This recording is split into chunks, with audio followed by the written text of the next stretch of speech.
हम्म। इतना घटिया हरकत किया उन लोगों ने, ये लोग सपोर्ट कर रहे थे और मुझे बोला कि तुम ऐसा कभी मत करना, मुझे डरा रहे थे और ये हम्म। सच्चाई बता रहे थे। लेकिन मैंने इनको कहा कि यार हम तो पीसफुल कम्युनिटी में रहते हैं, हमारा इस्लाम तो ये नहीं सिखाता, तुम ऐसे कैसे कर सकते हो, तुम ऐसे कैसे बोल सकते हो।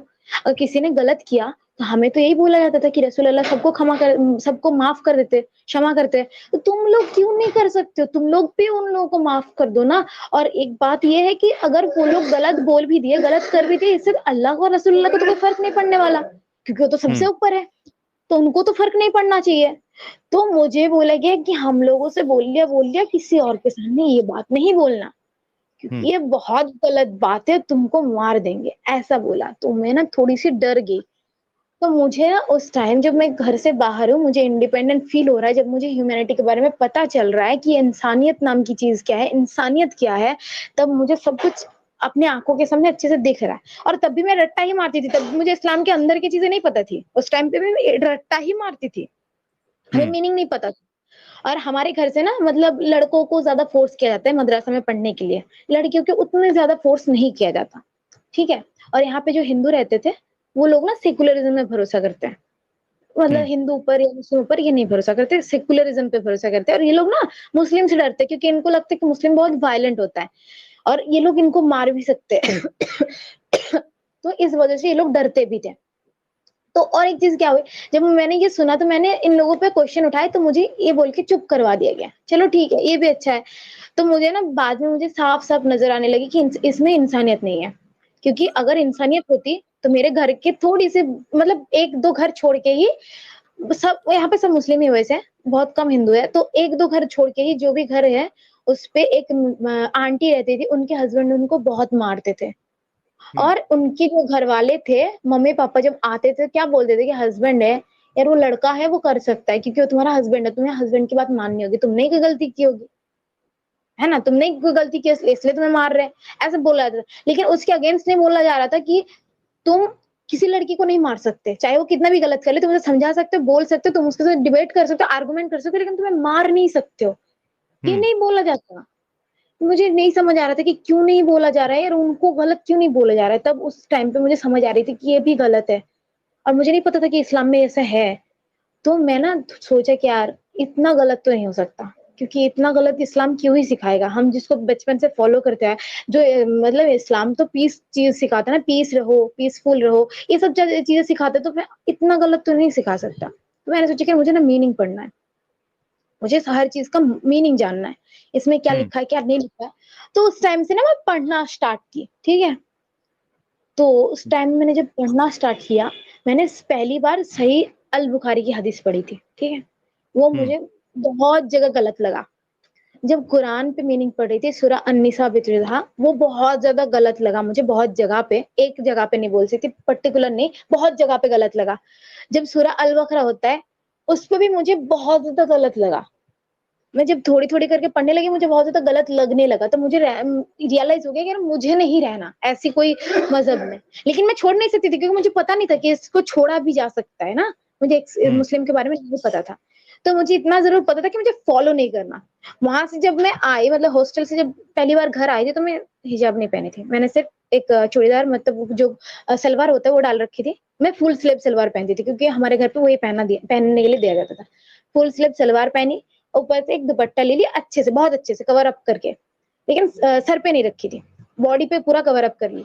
मुझे फिर भी मारा गया ये बोल के तुमने बुरखा क्यों नहीं पहना, हिजाब क्यों नहीं डाल रखा। तो मैंने ना उस टाइम मैंने घर से लड़ लिया कि यार मुझे नहीं पहनना, क्योंकि मुझे लिफाफे में बंद नहीं रहना, मैं क्यों रहूं बंद। और अगर इससे कोई प्रॉब्लम होती तो प्रॉब्लम उनको होनी चाहिए ना, जो गलत कर रहे हैं, जिसके साथ गलत हो रहे हैं वो क्यों प्रॉब्लम फेस करे, तुम्हारे लिए हम प्रॉब्लम क्यों फेस करेंगे, मुझे नहीं करना, मुझे नहीं मानना। लेकिन हम्म। पापा ने बहुत कुछ सुना दिया। तो उसके बाद बोले कि ठीक है बुरखा नहीं पहनेंगे, चलो हम हिजाब ले लेते, फेस को कवर कर लेंगे। तो पापा ने बोला ठीक है। तो इसके टाइम जब भी घर जाते थे कि हम मतलब हिजाब पहन के फेस टेस कवर करके फिर जाते थे, ठीक है। घर से जब जाते थे तब भी वही करते थे, लेकिन ट्रेन में जाके हम बदल लेते थे, मतलब दुपट्टा सर पे नहीं रखते थे, ऐसा होता था। तो इसके बाद से जब पढ़ना स्टार्ट की, तो पहले मुझे ये सब चीजें गलत लगने लगी, फिर मुझे पता नहीं था कि इसको छोड़ सकते हैं। तो मैं एक दिन यूट्यूब स्क्रॉल कर रही थी ऐसी नॉर्मली, तो सबसे पहले मुझे आपका चैनल मेरे सामने था, कोई वीडियो आया था, और मैं ना वीडियो नहीं देखी थी, उसका थंबनेल भी मैंने नहीं देखा था, सिर्फ और सिर्फ एक ही नाम मुझे देखा कि एक्स मुस्लिम साहिल बोल के। हम्म। मैंने सोची यार एक्स मुस्लिम क्या होता है, मुझे जानना है, क्योंकि एक्स मुस्लिम के मैंने तो कभी नहीं सुना कि ऐसी भी कुछ होती है, क्योंकि हमें तो पता है हिंदुइज्म, क्रिश्चियनिटी, बुद्धिज्म और ये हमारा जो मजहब है ये सब चीजों के बारे में पता है, इससे ज्यादा कुछ और नहीं पता। एक्स मुस्लिम क्या है? तो मैंने ना आपके चैनल में जाके पूरा एकदम अच्छे से ध्यान से सब वीडियो देखने स्टार्ट किए, तो एक एक करके मुझे सारे एक्स मुस्लिम के बारे में पता चलने लगा। उस टाइम हम्म। में मैंने सोचा यार मैं तो ऑलरेडी छोड़ चुकी हूँ, क्योंकि मैं तो काफिर हूँ, मैं तो मुनाफिक हो गई, मैं तो इनको मानती नहीं हूँ। और मैं तो यार जो शिर्क करते हैं मैं तो उनको सपोर्ट भी करती हूँ कि यार गलत ही क्या है, तुम्हें अगर शांति मिल रही है तुम कर सकते हो। तो मैं तो फिर मुनाफिक भी हो गई और काफिर भी हो गई, तो मैं तो मानती नहीं थी ऐसे भी, तो यार मैं भी तो एक्स मुस्लिम हूँ। उस टाइम से मुझे कीड़ा जाग गया कि नहीं यार मुझे पूरा जानना है, और मुझे हर एक क्वेश्चन का जवाब भी चाहिए, अभी सिर्फ हम्म। क्वेश्चन नहीं चाहिए, अभी जवाब भी चाहिए। उस टाइम के बाद से जब पहली बार आपका चैनल देखा तो मुझे पूरा मोटिवेशन मिल गया कि नहीं अब मुझे भी यही करना है, और मुझे भी लोगों को बताना है कि इस्लाम मजहब में क्या है लड़कियों के लिए खास करके। क्योंकि यार एक बात तो मैं मानती हूँ कि लड़कों, जो लड़के हैं मोमिन हैं, वो लोग क्यों सोचेंगे, मतलब क्यों छोड़ने की बात करेंगे? उनको यहाँ पे 4 बीवी मिल रही है, वो मतलब, और मरने के बाद 72 हुरे मिल रही है, तो सारी मलाई तो उनके हक में आ रही है ना, तो वो लोग क्यों छोड़ेंगे? है ना? तो हम्म। यार उनको तो मैं नहीं समझा सकती, लेकिन जो लड़कियां हैं जिनके साथ गलत हो रही है उनको तो समझा सकती हूँ। क्योंकि भाई बहन में शादी भाई क्यों करना, जिसको तुम भाई बोल रहे हो, जो तुम्हें बहन बोल रहे हो, वो तुम्हारे बिस्तर में कैसे आ सकता है? ये तो बहुत ज्यादा हम्म। गलत बात है ना। उसके बाद से मुझे प्रॉफिट की पूरी हिस्ट्री पता चली, तब मुझे लगा यार इस इंसान को मैं फॉलो करती थी, इसके लिए मैं मरने मारने की मतलब तैयारी में थी। और मैं ना ये भी करती थी, क्या है पता है, कि जो लोग काफिर होते थे मेरे हिसाब से उस टाइम पे, मैं उनको बोलती थी यार तुम्हें पता है तुम लोग ना जहन्नम में जाओगे, अभी से ना ये सब बंद कर दो, ये सब गलत चीजें हैं। मैं ना उनको ये बताती थी जाके, सच में मुझे खुद में हंसी आती कि मैं ये करती थी इसके लिए। मुझे इतना ज्यादा गलत लगता है ना, अभी सही में मुझे बहुत गलत लगता है, मैंने बहुत गलत किया। हाँ तो साहिल सर ये, आप बताइए क्वेश्चन। हाँ, हाँ, मैं ये कह रहा था कि ये मतलब जो पूरा वाकया हुआ है उसके बाद फाइनली जब आपने चैनल देखा हम मेरा, उसके बाद हाँ फिर आपने डिसीजन लिया कि भाई इससे निकलना है, यानी मतलब आप ऑलरेडी निकल चुकी थी, लेकिन जो एक साहस और एक हिम्मत आपको चैनल देखने के बाद मिली, और आपको पता चला कि भाई इस नाम की भी कोई चीज है, एक्स मुस्लिम भी होते हैं जो इस्लाम छोड़ देते हैं, उनको कहते हैं, तो मेरे पास ये ऑप्शन है। हाँ, आपके चैनल देखने के बाद ही मुझे ये सब पता चला। बहुत जबरदस्त। तो ये तो बहुत अच्छी बात है, और आई एम श्योर कि आपके जैसे और लाखों लोग होंगे जिनको ये सारी चीजें पता ही नहीं है, और अगर उनको ये बातें पहुंचेगी, मालूम पड़ेगी, तो उनका निकलना भी तय है। तो ज्यादा जरूरी बात ये है कि भाई इन डिस्कशंस को, इन बातों को सारे लोगों तक पहुंचाया जाए, ये सबसे बड़ी इंपॉर्टेंट चीज है। हाँ, बस मैं ना भाई आपसे ना एक बात बोलना चाहती हूँ कि जो लड़कियां है ना, ये मजहब लड़कियों को बहुत ज्यादा गलत ठहराते हैं। क्योंकि हम्म। अल्लाह जो है ना, मुझे ये चीज बहुत पर्सनली लगता है कि अल्लाह जो है ना एंटी वुमेन है। उनको हम्म। लड़कियों से नफरत है, मुझे पता नहीं क्यों ऐसा लगता है। लगता नहीं वैसी है, क्योंकि औरतों को बहुत दबाया गया है इस्लाम में, और कुछ समझा ही नहीं गया है, कुछ हाँ समझा ही नहीं गया है। आप देखिए, अगर औरतों को भी वही क्या कहते हैं दर्जा होता, तो कोई ना कोई फीमेल नबी भी होती। ना फीमेल नबी है, ना रसूल है, बल्कि ये कह दिया गया कि भाई औरतें जो है वो कम अकल होती है, जहन्नम में ज्यादा औरतें जाएंगी क्योंकि वो शौहर की नाफरमानी करते हैं। तो इस तरीके के हाँ सारी चीजें जो है वो तो महिलाओं पे तो थोपा गया है। उसको दब के रहना है, घर पे रहना है, वो बाहर खुले तो घूम नहीं सकती, पढ़ाई जो है वो नहीं कर सकती, क्योंकि पढ़ाई करने के लिए फिर वो आप देख लीजिए ना, जिस तरीके से आपके साथ हुआ कि आपके घर वाले ये ख्याल में थे कि किसी ना किसी तरीके से इसको जल्दी शादी करो और घर से मुसीबत को टालो।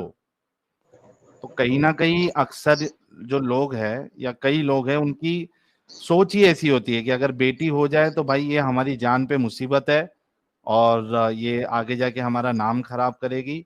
इससे अच्छा है कि इसकी जल्द से जल्द शादी करो और भला पाक करो। इस तरीके की सोच हो जाती है। तो जो जितनी चीजें आपने बताई है, बहुत दुख की बात है हमारे लिए कि आपके साथ ये सारी चीजें गुजरी है। लेकिन आई एम श्योर कि आप अकेले ऐसी नहीं होंगी, ऐसे कई सारे घर होंगे जिसमें जो मुस्लिम खवातीन हैं, महिलाएं हैं, वो अपनी चाहत को मार रही होंगी, क्योंकि अगर पढ़ना होगा तो, क्योंकि बहुत सारे घर का मुझे हाल पता है कि 7वीं 8वीं होती नहीं है कि स्कूल जाना बंद करवा देते, मदरसे में डाल देते हैं। उनको ऐसा लगता है कि भाई पढ़ लिख के क्या करेंगे, जाना तो शादी हो के दूसरे के घर पे ही है, और बाहर जाएगी तो हो सकता है कि इस्लाम से फिर जाए, दीन इसके अंदर जो है कम हो जाए, इसका ईमान कमजोर हो जाए, और हो सकता है कि वो इस्लाम से ही निकल जाए, बुर्खा छोड़ दे, हिजाब करना छोड़ दे। तो कई सारी चीजें हैं जो ये जो मुस्लिम फैमिलीज होती है उनके अंदर चल रही होती है, खास करके लड़कियों को लेकर। लेकिन कुछ हाँ ऐसे भी लोग होते हैं, हफ्सा जी जैसे, जो दबते नहीं हैं और लड़ते रहते हैं, लड़ते रहते हैं, और तो अपनी जो चाहत है उसको पूरी करते हैं।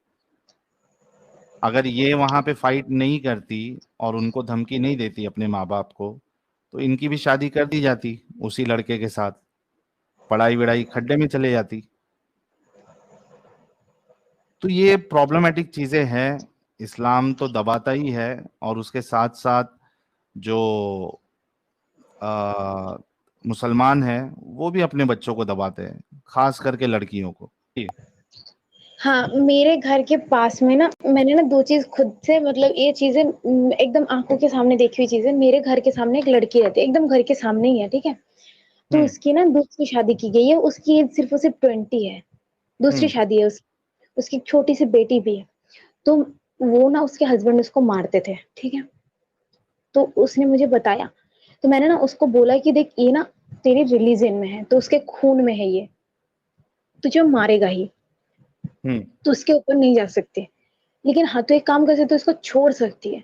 तो वो मुझे बोल रहा था, लेकिन ये ना सबसे बड़ी प्रॉब्लम यही है कि वो मुझे बोला कि देखो पहली बात तो मैं पढ़ाई ज्यादा नहीं की हूँ, मेरी एज सिर्फ और सिर्फ 20 है, मैं एक 4 साल की बच्ची की मम्मी हूँ। अब हम्म। समझ रहे हो, 4 साल मतलब 16 साल में माँ बन गई थी। तो अच्छा। इतनी छोटी सी, हाँ, इतनी छोटी सी उम्र में उसकी शादी हुई, वो मम्मी भी बन गई, फिर उसका तलाक भी हो गया, वो दूसरे इंसान से उसका निकाह भी हो गया।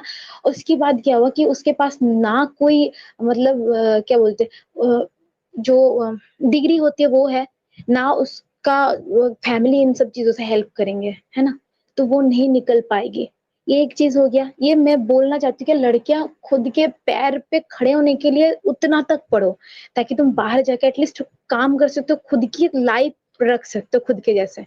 इतना ही बोलना चाहूंगी। और एक चीज मैंने खुद से देखी है, जो लव जिहाद के बारे में इसके पहले भी आपका कोई मतलब वो हो रही थी, स्ट्रीम हो रही थी, मैंने देखी थी। तो मेरे सामने भी ये चीज हुई है, पता है जो मेरी अभी वही फूफो का बेटा है, वो अभी एक हिंदू लड़के से प्यार करता है, पता है? मेरी बात तो नहीं होती, मैं उससे बात तो करती नहीं हूँ, ना ही वो मुझसे बात करता है। लेकिन वही लड़का। वो, हाँ वही लड़का एक हिंदू हम्म। लड़के से मतलब शादी करना चाहता है और उससे प्यार भी करता है।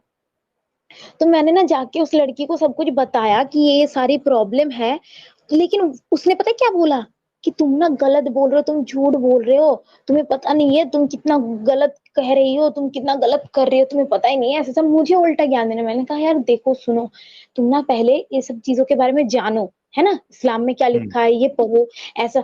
तो बोलते कि हमें ना क्वेश्चन उठाने का कोई हक नहीं, क्योंकि हमारे यहाँ पे जितने भी मुफ्ती मौलाना होते हैं वो पहले ही बोल देते हैं कि दीन पे तुम सवाल नहीं कर सकते, तुम कुरान पे सवाल नहीं कर सकते, क्योंकि ये हम्म। सिर्फ ट्रस्ट करने के लिए होता है, इसको मानने के लिए होता है, इस सवाल उठाने के लिए दीन नहीं है हमारा, ऐसे बोलते। हम्म। तो वो भी मुझे वही बात बोलने लगी, तो मैंने सोचा यार इसका इतना अच्छे से ब्रेन वॉश कैसे हो सकता है, क्योंकि वो एक हिंदू ब्राह्मण घर की बेटी थी। तो मैंने सोचा यार इसके घर वालों से बात करते, क्योंकि वो लड़का तो गलत है ना, मुझे तो पता है लड़का गलत है ना? तो मैंने हम्म। ना उसके घर वालों से बात की, मैंने कहा कि यार ये तो गलत करे। तो मुझे पता चला यार उसके घर वालों की भी ये जन्नत और जहन्नम के बारे में बोल बोल के उनकी भी ब्रेन वॉश किया गया है। उन लोगों को कोई प्रॉब्लम ही नहीं है, उनकी बेटी एक मुस्लिम से शादी करते हैं, उनको प्राउड फील होता है कि वो तो जन्नत जाएगी भाई, उन्होंने कन्वर्शन कर लिया तो वो जन्नत चली जाएगी, और वो लोग भी कन्वर्ट हो गए तो वो भी जन्नत में जाएंगे। यहाँ पे आप सोच समझ सकते हो कि एक सिर्फ लड़की की नहीं, उसकी पूरी फैमिली की ब्रेन वॉश किया जा रहा है, इतना गलत हो रहा है।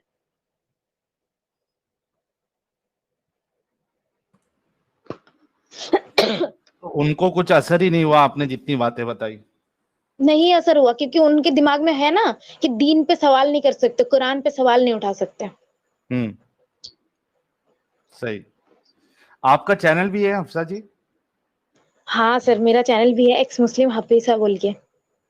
अच्छा, तो यार तो जितने लोग देख रहे हैं, आप सभी लोगों से रिक्वेस्ट है कि हफ्सा जी का जो चैनल है आप लोग सब्सक्राइब कर लीजिए। तो दोनों की मैं बहुत बड़ी फैन हूँ। बहुत शुक्रिया, बहुत बहुत शुक्रिया हफ्सा जी। आ, हमारी शुभकामनाएं आपके साथ है कि आप खूब आगे बढ़े और चैनल को अच्छे से चलाइए। बहुत से लोगों को लग रहा है कि आप ये स्क्रिप्टेड है। भाई स्क्रिप्टेड कुछ नहीं है, मैं इनको पहचानता भी नहीं था, ये तो अचानक से मुझे, और जानता भी नहीं था, अचानक से मुझे अमित ने नंबर दिया था, शायद ये दूसरे चैनल्स पे आ रही थी, उन्होंने नंबर दिया था कि भेजा अफसा जी मेरी तरफ से आपको। सर नहीं, मैं सिर्फ आपके चैनल में नहीं आई हूँ, मैं एंजल जी, रब्बानी दी और हीटेड डिबेट सर उनके चैनल पे भी गई हूँ, और मैं बहुत सारे चैनल पे जाके डिबेट भी करती हूँ लोगों के साथ में, उनसे क्वेश्चन वगैरह भी पूछती हूँ, मैं उनसे बातें भी करती हूँ। मैं बहुत सारे लोगों को मतलब ऐसे बहुत ज्यादा जवाब भी दिया है, फ्री थिंकर जी के चैनल पे भी बहुत ज्यादा जवाब दिया है। अमित जी को मैं बहुत बहुत बहुत अच्छे से जानती हूँ। सबसे बहुत पहले बहुत साहिल भाई ताजिद, नहीं, मुझे सूरत तो अच्छे से याद है, जैसे कि मैं कुल पढ़ सकती हूँ, या फिर आता है तो बोले वो भी पढ़ सकती हूँ, मैं सूरा फतेहा भी पढ़ सकती हूँ, आप कुछ भी बोल सकते हो। सुनाइए, एक दो सूरा सुनाइए। ठीक है, मैं कुल सुना देती हूँ फिर। हम्म। कुल हु अल्लाहु अहद अल्लाहु समद लम यलिद वलम यूलद वलम यकुल लहु कुफुवन अहद। और जो सूरा नास है वो सुनाती हूँ। कुल हम्म। औज़ु बिरब्बिन नास मालिकिन नास इलाहिन नास मिन शर्रिल वसवासिल खन्नास अल्लाजी वसिफी सुदूरिन नास मिनल जन्नति वन नास। शायद मैं गलत बोल अत्तहियात दी। याद है? हाँ, अत्तहियात याद है। जी, अत्तहियात सुनाइए। अच्छा, अत्तहियातु लिल्लाहि अस्सलातु तोय्यबातु अस्सलामु अलैका व रहमतुल्लाहि व बरकातुहू अस्सलामु अलैना व अला इबादिल्लाहि सालिहीन अशहदु अल्ला इलाहा इल्लल्लाह अशहदु अन्ना मुहम्मदन अब्दुहु व रसूलुहु। चलिए, जरूरी नहीं है कि हर मुसलमान जो है वो एकदम परफेक्ट पढ़े। बहुत सारे लोगों को ढंग से पढ़ने नहीं आता है। आम मुसलमान तो छोड़ दीजिए, कई सारे जो मुफ्ती या फिर आलिम होते हैं वो भी पढ़ने में गलतियां करते हैं। और इस चैनल पे हमने बताया था कि अभी जो मोमिनों का बहुत बड़ा एक समझा जाता है कि ये इस्लाम को बचाएंगे, मुफ्ती उस्मान बिन फारूक, तो उनका भी वीडियो हमने बताया था कि वो भी गलतियां करते हैं पढ़ने में, तो अच्छा सर, नॉर्मल मैं है। एक बात बोलना चाहती हूँ कि गलत जो बोल रहे हैं, मैं उनको सिर्फ एक ही बात बोलती हूँ, मेरी जो लैंग्वेज है ना, उसके हम्म। तरफ से उस मतलब उस लैंग्वेज के उस टाइप का हो जाता है कि हमारे में ना बोला जाता है, नहीं बोला जाता, आपको पता होना हम्म। चाहिए। तो हम्म। उसकी वजह से, मेरी लैंग्वेज की वजह से ये सारी चीजें ऐसा होता है, मैं प्रॉपर अरबी नहीं पढ़ सकती लैंग्वेज की वजह से। जैसे असमिया जो लोग होते हैं, वो लोग प्रॉपर बंगाली नहीं बोल सकते, प्रॉपर हिंदी नहीं बोल सकते, वैसे मेरी भी है। जी, नहीं वो ठीक है, इट्स एब्सोल्युटली फाइन। आप जितना पढ़ी है तो जाहिर सी बात है आप मुमिन ही रही है। तो बहुत बहुत शुक्रिया हफ्सा जी।